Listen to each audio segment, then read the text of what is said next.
Good morning. आज मैं MSc previous inorganic की सेकंड क्लास ले रहा हूँ।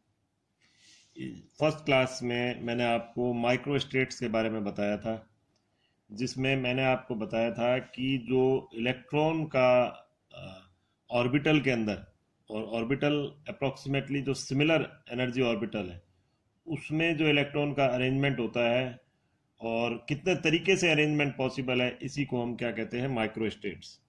और उसको निकालने का मैंने आपको तरीका भी बताया था, उसका फॉर्मूला भी आपको बताया था। फिर मेनली जो हम दो कॉन्फ़िगरेशन की बात हमने की थी, एक P2 एंड एक D2 कॉन्फ़िगरेशन की। तो P2 में हमने कहा था कि 15 तरह के कॉन्फ़िगरेशन पॉसिबल है, या हम यूं कह सकते हैं कि 15 माइक्रो स्टेट्स जो है वो P2 कॉन्फ़िगरेशन के लिए पॉसिबल है। इसी प्रकार से 45 माइक्रो स्टेट्स जो है वो D2 कॉन्फ़िगरेशन के लिए पॉसिबल है। अब उसके इसमें मैंने कुछ आपको एग्जाम्पल भी दिए थे, और यहाँ मैंने कुछ P2 कॉन्फ़िगरेशन के लिए माइक्रो स्टेट्स लिखी है, जहाँ मैंने इलेक्ट्रॉन के इस तरीके से अरेंजमेंट दर्शाया। ये केवल मैंने यहाँ 4 दिखाए, और इससे पहले वाले वीडियो में मैं बाकी के आपको माइक्रो स्टेट्स बता चुका हूँ। आज हम टर्म सिंबल के बारे में लेंगे और एलएस कपलिंग के बारे में लेंगे। लेकिन पिछले में मैंने आपको बताया था कि ये निकाली किस तरह से जाती है, वैल्यूज जो है यानी कि 2s+1 LJ, ये किस तरीके से जो है टर्म सिंबल निकाला जाता है। इसमें अभी जे की जो बात आएगी वो बाद में करेंगे हम, लेकिन उससे पहले हम एक बार वापस से पिछला वाला रिपीट करते हैं कि 2s+1 LJ ये किस तरीके से होता है। तो जैसे हमने कहा यहाँ पर है 1, ये L का मान यहाँ पर इस स्थिति में क्या हो जाएगा, 1 हो जाएगा, L का मान 1। और दूसरा भी जो L है वो क्या हो जाएगा, क्योंकि एक इलेक्ट्रॉन इसमें है तो 1 + 0 हो जाएगा, यानी टोटल इसमें संख्या कितनी आ जाएगी, यानी 1। और 1 किसको रिप्रेजेंट करता है, हमने कहा था 0 1 2 3, ये किसको दर्शाता है, 0 मतलब S, इसको किस सिंबल से दिखाएंगे, P, फिर ये D और ये F से, इस तरह से। अब L बराबर हमने कहा ये 1 से 1, और यहाँ पर क्योंकि एक इलेक्ट्रॉन इसमें है और एक इसमें है, तो यहाँ पर +1 0 -1, तो 1 हो गया यहाँ पर और 0 हो गया, तो ये आ गया हमारे पास 1। तो ये हमने किससे दिखा दिया, इसको हम किससे दिखाएंगे, P से। अब चूंकि S का मान जो है वो किससे निकाला जाता है, हमने कहा था हाफ प्लस हाफ, यानी हम किस तरीके से दिखाएंगे, यहाँ हाफ और इलेक्ट्रॉन की स्पिन ऊपर भी हाफ है, यहाँ पर एक ही डायरेक्शन में दोनों क्लॉकवाइज, तो यहाँ पर भी हम कहेंगे हाफ। तो ये हमारे पास क्या आ गया, यहाँ पर वैल्यू आ गई इसकी 1, और 1 हुआ तो यानी 2s+1 कितना हुआ, तो 2s+1 इस स्थिति में हुआ 2s+1 यानी 2 और इंटू 1 और +1, यानी कितना हो गया यहाँ पर 3। तो अब इस सिंबल को हम इसको किस सिंबल से दिखाएंगे, इसको हम दिखाएंगे 3, और यहाँ पर हमने कह दिया P, क्योंकि 2s+1 की जगह हमने क्या रख दिया 3, और L की जगह हमने क्या रख दिया P। क्यों, क्योंकि L का मान 1 आ रहा है और वो हो गया हमारे पास P के इक्वलेंट। अब दूसरा इसी तरीके से हमने कहा L यहाँ इस केस में कितना होगा, क्योंकि दोनों एक ही ऑर्बिटल में है तो +1 और +1, यहाँ स्पिन से हमारा कोई मतलब नहीं है, ये मॉडुलस हमने बताया इसमें। तो अब ये कितनी वैल्यू आ गई 2, और 2 का मतलब क्या हो गया, यहाँ पर D हो गया। S हमारे पास कितना हुआ, चूंकि हाफ और दोनों अपोजिट स्पिन में हाफ, तो ये वैल्यू आ गई हमारे पास 0। तो इस स्थिति में 2s+1 किसके बराबर आया, 2s+1 आया 0 + 1 यानी 1 के बराबर। तो हमने इसको कैसे लिख दिया, यानी 2s+1 LJ लिखना था, तो 1, और L कितना हो गया यहाँ पर D, और J अभी हम बाद में बताते हैं। अब आता है ये वाला, इसी तरीके से इसके लिए हम कैसे निकालेंगे सिंबल ये, तो इसके लिए भी हम यही करेंगे L। अब चूंकि यहाँ एक L +1 में है और एक -1 में, तो हमने क्या कर दिया, यहाँ पर 1 और यहाँ पर क्या आ गया -1, यानी ये कितना आ गया आपके पास 0 वैल्यू। 0 का मतलब क्या हो गया आपके पास S, 0 का मतलब हो गया यहाँ पर S। और S जो है यहाँ पर स्पिन क्वांटम नंबर, वो किसके बराबर है, हाफ, और दोनों अपोजिट स्पिन में, चाहे इसको -½ कह दो, इसको +½ कह दो, तो ये हमारे पास कितना आ गया 0। इसको भी हम मॉडुलस फॉर्म में ऐसे लिख सकते हैं, यहाँ जरूरत ही नहीं है लिखे चाहे उसको नहीं लिखे। तो ये S आ गया। अब 2s+1 जो है हमारे पास, वो कितने के बराबर आ गया, 0 + 1 यानी 1 के बराबर। तो ये हमारे पास हो गया 1 एस। इसी प्रकार से अब ये एल बराबर यहाँ 0 और प्लस, ये प्लस नहीं होकर अब की बार क्या आ गया, यहाँ पर ये प्लस नहीं आएगा क्योंकि ये इसके अंदर है -1 के अंदर, तो हम यूं कह सकते हैं इसको 0 और यहाँ पर आ जाएगा -1, और चूंकि मॉडुलस में लिया तो इसको हम 1 ही कहेंगे, और 1 का तात्पर्य क्या हो गया यहाँ पर पी। एस जो है यानी रिजल्टेंट स्पिन क्वांटम नंबर वो हो गया -12 अब चाहे -12 कह दे तो मॉडुलस मिलेंगे, तो -1 का मॉडुलस होगा तो वो 1 होगा, और या फिर हम उसको +12 भी कह सकते हैं क्योंकि दोनों एक ही डायरेक्शन में है तो 1 ही आएगा। तो 2s + 1 जो इस स्थिति में आएगा वो कितना हो जाएगा, वो हो जाएगा आपका 2 × 1 + 1 यानी 3, यानी हम इसको किससे दिखाएंगे, 3p से। ये हमने इसको दर्शा दिया।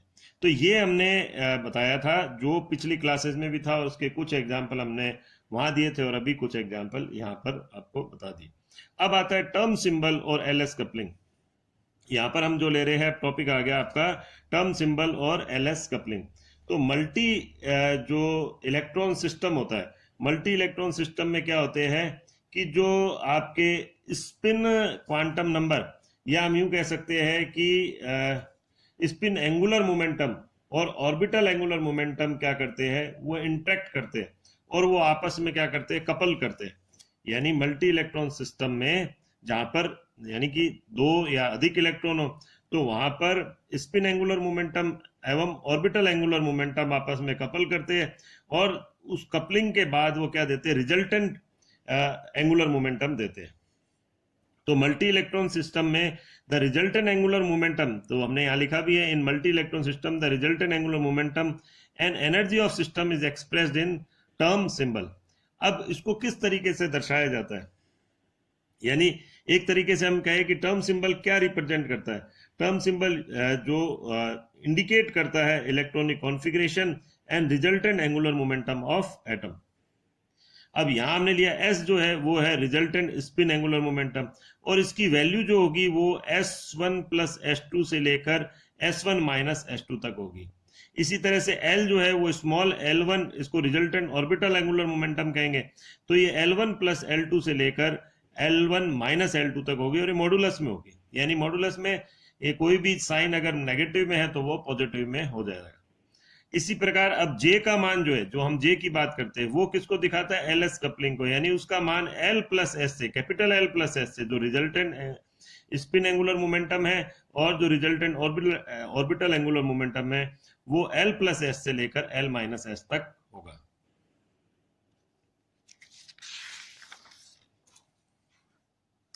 अब मान लो हमने लिया P2 कॉन्फ़िगरेशन।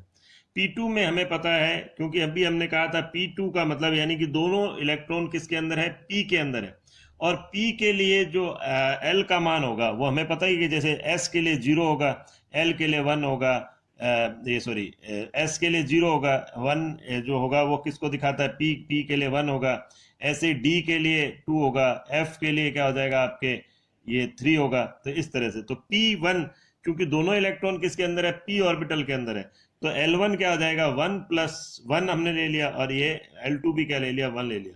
तो हमने अभी कहा रिजल्टेंट ऑर्बिटल एंगुलर मोमेंटम जो होगा वो L1 + L2 से लेकर L1 - L2 तक होगा, यानी उसकी वैल्यू होगी 1 + 1 से लेकर 1 - 1 तक, यानी 1 - 1 हो गया 0, और 1 + 1 कितना हो गया, 2। तो ये आपके आ गया 0 1 2, ये आ गया हमने कहा 1 + 1 से लेकर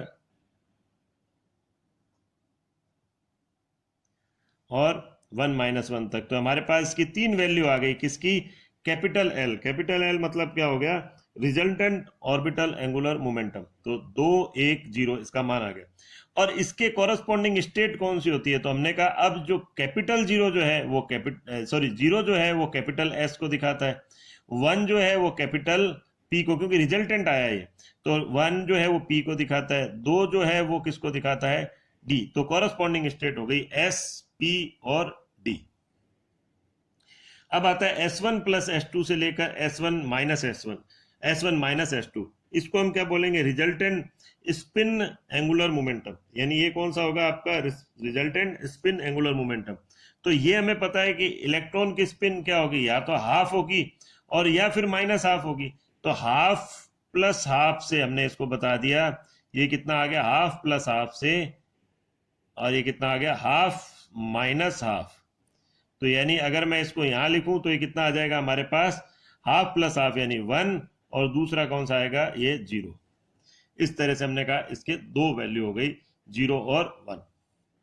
अब अगर मान लो हम 2s प्लस 1 इसमें वैल्यू निकालते हैं, तो 2s प्लस 1 कितना हो गया, अगर मैं 0 के लिए देखता हूं, 0 के लिए देखता हूं, तो हमारे पास 2s प्लस 1 कितना हो गया, 2s प्लस 1 जो आएगा वो 2 इंटू 0 प्लस 1, यानी 2 इंटू 0 प्लस 1, यानी हमारे पास कितना आ गया ये वैल्यू 1।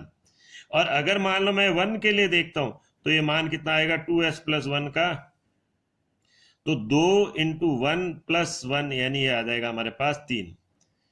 तो इस तरीके से ये तो हमारे पास आई 3 L की वैल्यू, और S के मान आ गए हमारे पास 2, और S के मान आ गए हमारे पास 2, ये रहा 1 एंड 0, 1 एंड 0, और 2s प्लस 1 के भी इसी कारण से 1 एंड 3 वैल्यू इसके अंदर आ गई। अब इसमें हम कैलकुलेशन J की कैसे करते हैं, J की हम करेंगे L प्लस S से लेकर L माइनस S तक। हम कैसे करेंगे कैलकुलेशन J की, L प्लस S से लेकर L माइनस S तक। तो अब हम L प्लस S से, जैसे हमने लिखा यहाँ पहले वाली कंडीशन में, हमने कहा था L बराबर हमारे पास क्या है, 2 है, 1 है, 0 है, ये रहा 2 है, 1 है, 0 है, और S का मान क्या है, 2 है, 1 है, 0 है, सॉरी L का मान 2 है, 1 है, 0 है, ये रहा 2 है, 1 है, 0 है। लेकिन उसके सापेक्ष जो S का मान है वो हमने कहा 1 है, तो तीनों में हमने 1 रख दिया, और ऐसी S का इसके सापेक्ष मान है 0, तो 2 1 0 के लिए यहाँ हमने S 0 भी रख दिया। तो अब जैसे हमने ये लिया, तो L प्लस S से लेकर L माइनस S J का मान होगा। तो अब मान लो मैं इसमें रखता हूं, तो सबसे पहले J का मान निकालता हूं मैं, J का मान L प्लस S यानी 2 प्लस 1 से लेकर 2 माइनस 1, यानी ये हमारे पास कितना आ गया यहाँ पर, ये आ गया 3, और ये कितना हो गया हमारे पास 1, तो बीच में आ गया 2, 1 2 3। अब चूंकि हमको इसके लिए क्या निकालना है, ये हमें निकालना है जो स्पेक्ट्रोस्कोपिक टर्म सिंबल निकालना है।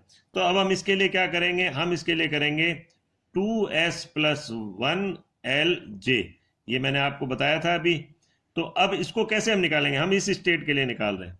तो हमने करा कि अब 2s प्लस 1, हमने कहा 2s प्लस 1 हमारे पास कितनी है, इसमें 2s प्लस 1 हो गया हमारे पास, ये रहा, s का मान 1 रखा, 1 रखने पर 2s प्लस 1 आता है हमारे पास 3, और L जो है वो चूंकि हमने कितना रखा है 2, और 2 किसको रिप्रेजेंट करता है, 2 रिप्रेजेंट करता है हमारे पास, ये रहा 2 रिप्रेजेंट करता है D को, तो हमने कर दिया D।